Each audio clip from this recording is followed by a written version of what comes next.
दोस्तों, कुछ करो या ना करो, समय की कदर ज़रूर करो। ये कहानी आपको बहुत कुछ सिखाने वाली है।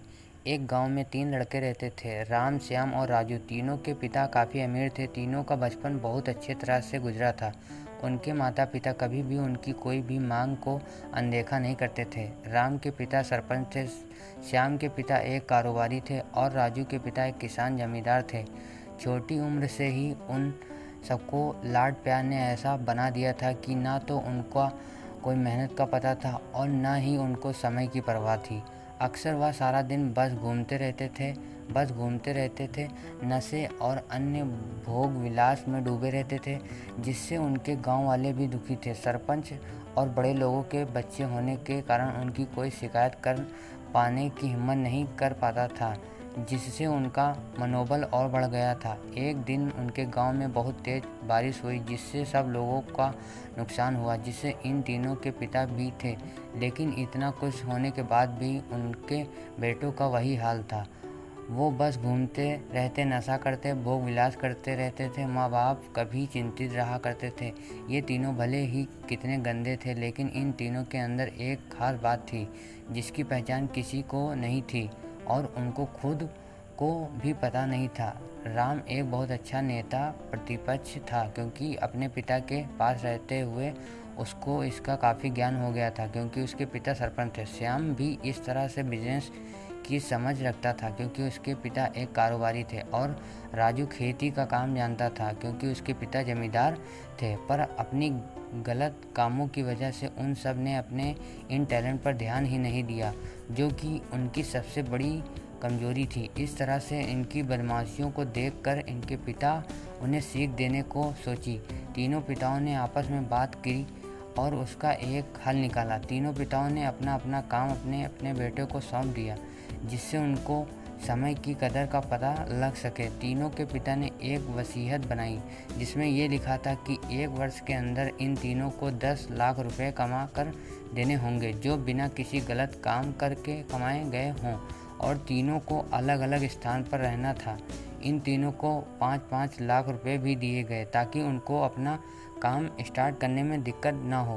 पहले तो सब खुश हो गए कि हम आज़ाद हो गए, हमको पैसे मिल गए, और ऐसा सोचकर कि इन्होंने फिर से काफ़ी समय मौज मस्ती करने में लगा दिया।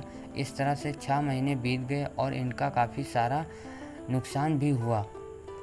फिर एक दिन अचानक इनको एहसास हुआ कि अगर हम शर्त हार गए तो हम अपनी अपनी जायदाद खो बैठेंगे। धीरे धीरे उनकी चिंता बढ़ने लगी। एक दिन वो इसी अधेड़ धुन में एक पार्क में बैठे थे और कुछ डिस्कस कर रहे थे कि उनको एक छोटी सी लड़की मिली। वो फूल बेच रही थी और साथ में पढ़ भी रही थी। तीनों लोग उस लड़की के पास गए। तभी राम ने लड़की से बोला, बेटी आपकी उम्र क्या है? तो लड़की ने जवाब दिया कि मैं 12 साल की हूँ अंकल। इतना सुनते ही राम ने आचार्य से पूछा कि आप इतने छोटे होकर के खेल नहीं रहे हो? इस पर लड़की ने आवाज़ दिया कि मेरे पापा अब इस दुनिया में नहीं हैं और माता बीमार रहती है, इसलिए मैं ये काम करती हूँ। ये सुनकर राम ने अपना पर्स निकाला। उसके पास जो भी पैसे थे वो उसे लड़की को देने लगा। उसके बाद लड़की ने बोला, अंकल आप भी फूल ले लो, मुझे बहुत खुशी होगी, क्योंकि मैं अगर आपसे फ्री में पैसे ले लूँगी तो फिर मेरा पढ़ाई में मन नहीं लगेगा, काम चोर बन जाऊँगी, क्योंकि यही समय है जिस समय मैं अपना भविष्य लिख सकती हूँ। राम ने उस लड़की के सारे फूल ले लिए और तीनों घर लौट आए। उस फूल वाली लड़की का उन तीनों लड़कों पर बहुत गहरा प्रभाव पड़ा।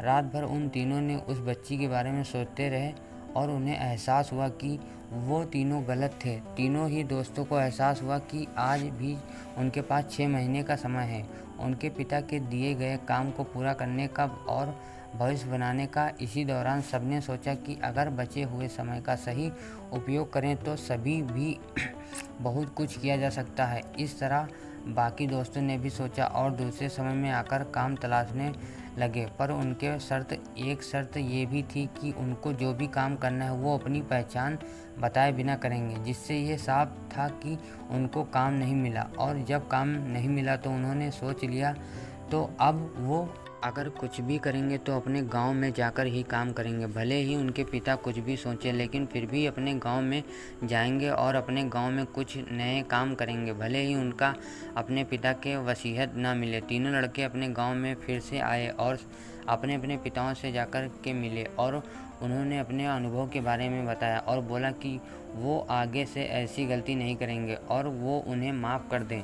लेकिन पिता तो शर्त पे ही अड़े थे। लड़कों को कोई दया नहीं मिली। तीनों को फिर से दुख हुआ कि तीनों को अपनी गलती की एहसास होने के बाद भी उनके पिता उनका सपोर्ट नहीं कर रहे हैं और फिर वो रात भर सोचते रहे कि अब क्या किया जाए। तीनों ने मिलकर एक स्कीम निकाली। राम अपने मित्रों के साथ में मिलकर लोगों की प्रॉब्लम को सुलझाने लगा, जिससे उसका गांव की समस्याओं का ज्ञान हुआ। इसी तरह श्याम भी गांव के विकास के लिए नए नए तरीके सीख गया और राजू को किसानों और बीजों का ज्ञान हो जाने से उसका काफ़ी फ़ायदा हुआ। तीनों ने मिलकर अपने बाकी पैसों को सही ढंग से सही जगह लगाकर गांव को एक नया रूप दे दिया। उनकी कड़ी मेहनत से गांव के लोग क्या, दूसरे शहरों के लोग भी उनकी तारीफ करने लगे। उनका गांव तरक्की करने लगा। नई तकनीकों के कारण हर वर्ग के लोगों से उनका जुड़ाव होने लगा और कुछ समय आने के बाद उनके पिताओं ने भी उनको माफ़ कर दिया। इस तरह से दोस्तों, उन तीनों को समय की कीमत का अंदाज़ा हुआ कि पहले वो कितना समय बर्बाद कर रहे थे, लेकिन जब से उनको समय की कीमत का अंदाज़ा हुआ तब से उन्होंने समय को बर्बाद नहीं किया और काम करके पैसा कमाया, नया नाम कमाया और ये सीखा ईमानदारी से ज़िंदगी कैसे जीते हैं। दोस्तों, कुल मिलाकर कहने का मतलब यही है कि आप सभी समय को बर्बाद ना करें।